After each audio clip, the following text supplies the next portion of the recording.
Assalamualaikum warahmatullahi wabarakatuh. Saat ini kita sedang berada di gedung pimpinan daerah Muhammadiyah Kota Yogyakarta dan kita akan menemui Ketua Pimpinan Daerah Muhammadiyah Kota Yogyakarta, Pak Ahid. Mari kita masuk.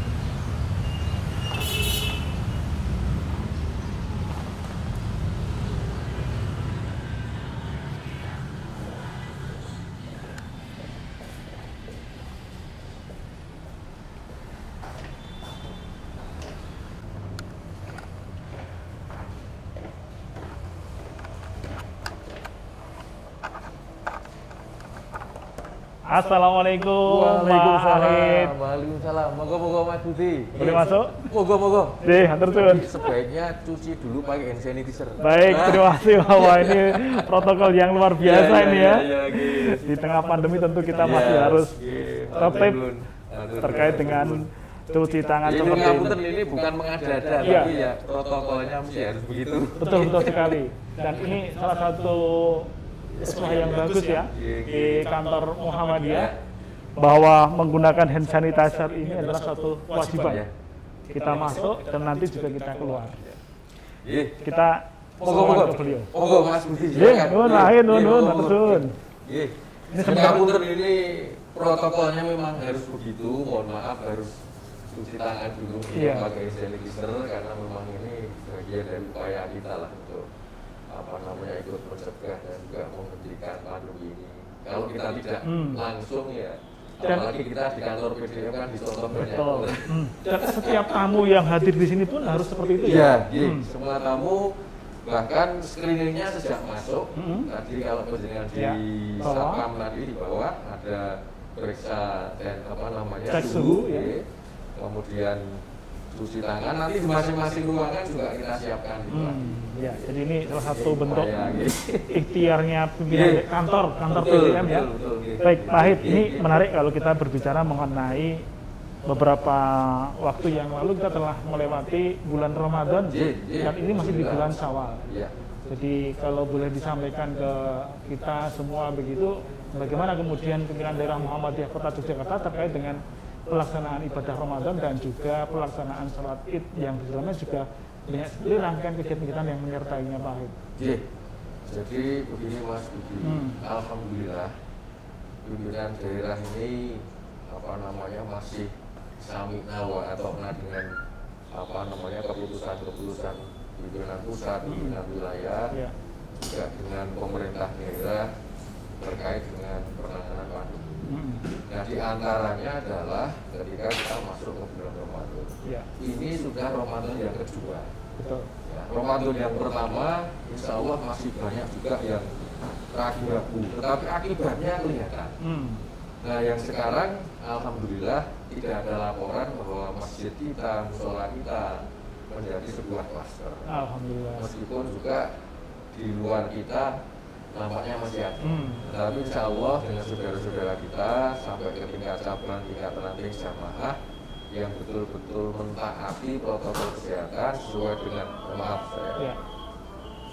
Ada berapa masjid dan musola yang ada di dalam pengelolaan pimpinan daerah Muhammadiyah Kota dan cabang Muhammadiyah Kota Yogyakarta, Pak? Jadi begini Mas Budi, bahwa PDM Kota ini kan menjadi sentralnya Muhammadiyah paling tidak di DIY, karena menjadi tempat lahirnya Muhammadiyah ada di kota, kemudian kantor pimpinan wilayah ada di kota, kantor pimpinan pusat pun yang tua juga di kota. Namun sekarang yang satu sudah ada di masuk wilayah Sleman, tidak salah itu.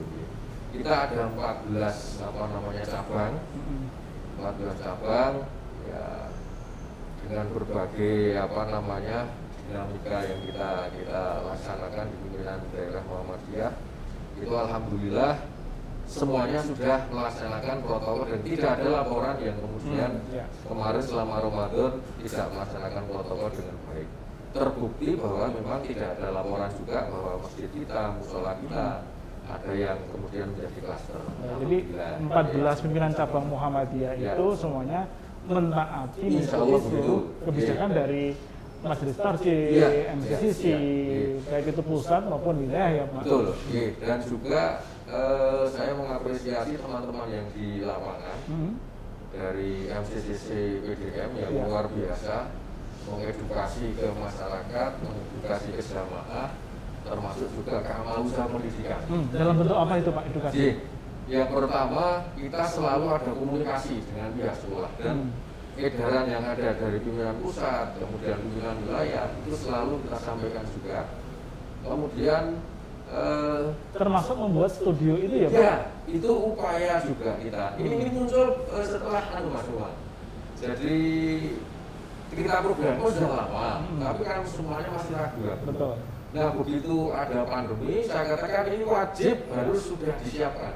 Karena kita tidak mungkin memanfaatkan media yang lain. Ya, dan saya selalu mengatakan bahwa kita itu kalah di dalam medan dakwah karena kalah di dalam media.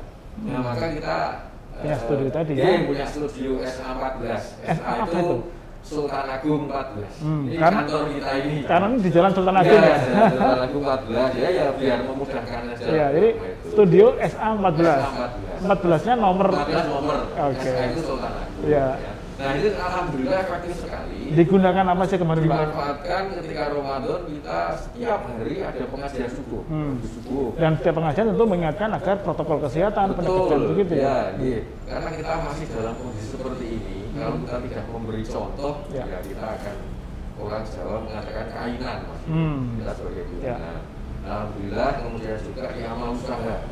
Amal usaha kita juga insya Allah semuanya sudah melaksanakan dan semuanya taat pada aturan-aturan persyaratan. Dan sampai sekarang juga belum memberikan pembelajaran tatap muka ya, Pak?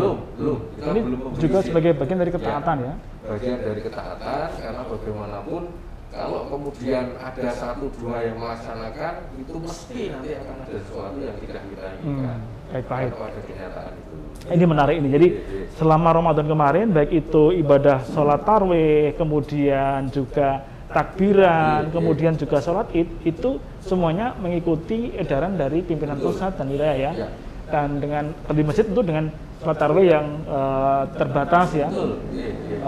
Itu bagaimana melakukan himbauan kepada masjid-masjid Muhammadiyah di 14 cabang itu? Apakah kemudian ada koordinasi atau MCCC itu sudah sampai ke tingkat ranting? Keliling. Iya. Jadi kita kumpulkan. Ya. Kemudian yang selanjutnya komunikasi menggunakan media sosial terkait dengan aturan-aturan. Ya. Alhamdulillah untuk sholat id yang tahun ini, yang kemarin hampir tidak dilakukan. Ya. Dalam arti dilakukan di rumah masing-masing. Betul. Sekarang sudah mulai dilakukan di masing-masing tingkat ranting. Dengan terbatas ya. Dengan terbatas. Betul. Jadi tidak ada orang luar, kemudian berjarak. Ya di samping kita yang sudah rindu lah, kemarin kita melaksanakan, kita sedang melaksanakan. Ada hikmahnya juga. Kita sekarang banyak orang-orang yang berani tampil menjadi imam di antara itu. Salah satu hikmahnya ya Pak ya. Karena kalau diselenggarakan di lapangan tentu hanya terbatas ya. Kalau ranting semakin banyak kan? Iya, semakin banyak itu. Kemudian ide kreatif anak-anak muda, takbiran secara langsung bergerombol dilarang. Mereka mengadakan lomba takbiran virtual. Ya luar biasa ya. Itu kita apresiasi. Betul. Jadi dengan dibuat film dan sebagainya itu akhirnya kita nilai. Yang saya mengikuti dan saya ikut menjadi salah satu yang diminta untuk jadi juri ya. Saya aktif, saya posisi ya. Jadi dari biasanya kan pengajaran anak-anak itu yang menyelenggarakan. Ini kan ide yang muncul karena ada COVID. Kalau nggak ada kan ya kita menggunakan cara. Dan animonya pesertanya luar biasa ya. Alhamdulillah. Animonya banyak karena anak-anak kan generasi milenial itu sangat menguasai terkait dengan itu. Ya kalau saya sih tidak ngerti caranya. Tapi mereka kan punya cara yang kemudian bisa ditampilkan. Dan ternyata bagus Mas. Ternyata bagus. Ada yang melibatkan orang tua disuruh menjadi figuran, menjadi lagi uang cilik, tapi ya itu. Jadi kolaborasi antara orang tua, remaja gitu ya. Itu idenya dari anak muda. Untuk membangun, mengedukasi agar takbirannya tetap jalan tapi suasana yang seperti ini tidak ada bergerombol karena mereka melihatnya dari rumah. Betul. Jadi melalui video-video tadi ya. Baik, ini menarik sekali ya dari PDM Kota. Terakhir Pak Aid, terkait dengan rencana kita menghadapi pembelajaran tatap muka yang kemungkinan besar akan mulai dibuka di bulan Juli. Apa tanggapannya dari pimpinan daerah Muhammadiyah Kota? Jadi, alhamdulillah kalau pemerintah baru merencanakan, sebenarnya kita sudah lama merencanakan. Maaf ya, dulu ketika pemerintah terutama kota belum membuat WFO, Ya. kita sudah. Betul. Karena kita tahu bahwa anak itu rentan terhadap ini. Kita ada 62 lembaga pendidikan di kota. 62 lembaga ya? Lembaga pendidikan yang mulai dari SD sampai SMA SMK. Belum yang TK. Belum yang punya Aisyah ya? Iya. TK PAUD itu sekitar 150-an. Artinya di Muhammadiyah Kota Jogja ini ada 60-an ditambah 100-an TK dan PAUD tadi ya, termasuk penitipan anak. Iya, PAUD ya. Maka kalau kemudian kita tidak hati-hati, ini saya khawatir nanti jamaah yang kena korban, terutama anak-anak. Maka kita ketika itu kita koordinasi dengan Pak Wali Kota, ini sekolah Muhammadiyah tak proyekin bisa. Ya apa? Ora sekolah pemerintah juga akhirnya akan ikuti. Betul, ketika kita, ya itu bukan istilahnya dihiburkan, tapi belajar di rumah ketika itu, kemudian baru pemerintah kota mengeluarkan edaran supaya sekolah yang lain juga mengikuti. Itu karena kita sangat hati-hatinya, Mas. Kita tidak berani main-main ketika dengan kesehatan anak-anak. Ya. Untuk menyiapkan tentu butuh energi yang besar ya, mekanisme protokol yang harus dilakukan sekolah dan seterusnya. Selama ini yang dilakukan PDM Kota terhadap amal usaha pendidikan, apakah memang sudah mendorong para sekolah untuk membuat perencanaan ke arah sana, Pak? Iya. Jadi kita kerjasama dengan MCCC PDM, kemudian Masjid Gasmen, kemudian lembaga penanggulangan bencana. Kita mengedukasi ke kepala-kepala sekolah yang pertama bahwa ini harus diantisipasi dan kepala sekolah harus punya ide bagaimana supaya ketika nanti harus masuk itu sudah sesuai dengan protokol kesehatan. Jadi kalau dengan masuk ke sekolah-sekolah, insya Allah semuanya sudah jalan. Bahkan sekolah-sekolah besar sudah punya Genus. Itu ya salah satu upaya ketika nanti masuk. Sebelum masuk ke ruangan, periksa dulu. Dan ketika ada satu sekolah yang di situ, ini dari sekarang belum masuk ya. Ada yang kemudian laporan terpapar, entah itu keluarganya, entah itu otomatis harus segera di screening di situ. Nah itu bagian dari upaya kita. Alhamdulillah ini ya